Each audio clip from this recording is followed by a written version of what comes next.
Bulletin में सबसे पहले बात करते हैं दिल्ली में चल रही बैठक की। दिल्ली की सुरक्षा पर मेगा बैठक के लिए मुख्यमंत्री रेखा गुप्ता गृह मंत्रालय पहुंच गए हैं। 12 साल के बाद केंद्र और दिल्ली सरकार की ये मेगा बैठक होने जा रही है। केंद्रीय गृह मंत्री अमित शाह आज बैठक की अगुवाई करेंगे।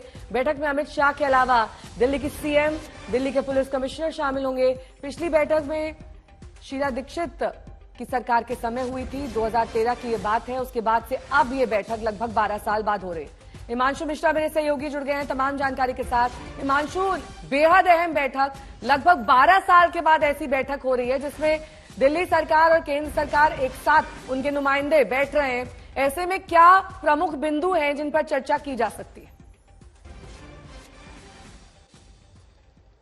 देखिए, सबसे महत्वपूर्ण यह है कि दिल्ली में जिस तरीके से चुनाव के पहले देखा गया था कि क्राइम को भी मुद्दा बनाने की कोशिश की गई थी कि किस तरीके से दिल्ली सरकार के अंडर अगर पुलिस रहे तो क्या उसका इंपैक्ट पड़ सकता है, यह आम आदमी पार्टी की तरफ से कहा जा रहा था। और कई ऐसे स्पॉट्स थे जहां पर अरविंद केजरीवाल इलेक्शन के पहले जा भी रहे थे, जो क्राइम स्पॉट्स थे।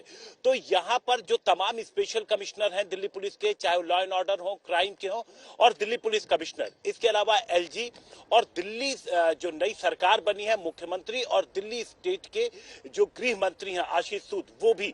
तो आशीष सूद और रेखा गुप्ता दोनों लोग यहां पर पहुंच चुके हैं 11:30 बजे, यानी अब से कुछ देर बाद ही ये बैठक होगी। आप देख सकते हैं तस्वीरों में जो दिल्ली के स्पेशल कमिश्नर हैं क्राइम, वो भी पहुंच रहे हैं। तो दिल्ली के तमाम जो वरिष्ठ पुलिस अधिकारी हैं वो पहुंचेंगे और जो कोशिश की जाएगी कि जो ऐसे की एरिया है जिसको लेकर के सवाल उठते रहे हैं उनको एड्रेस किया जाए। जो सबसे पहली बात, जो तमाम इंपॉर्टेंट चीज है, चाहे आप देखिए बांग्लादेशियों का मुद्दा हो, महिला सुरक्षा का मुद्दा हो, तो इन सब चीजों पर विशेष तौर से यहाँ पर चर्चा की जाएगी। क्योंकि दिसंबर महीने से ही आप देखिए किस तरीके से अवैध बांग्लादेशियों के खिलाफ भी दिल्ली में कार्रवाई चल रही, तो उसको आगे कैसे बढ़ाया जाए, इन मुद्दों पर भी ध्यान रखा जाएगा। जी, बहुत शुक्रिया हिमांशु, आप नजर बनाए रखें इस तमाम जानकारी के लिए।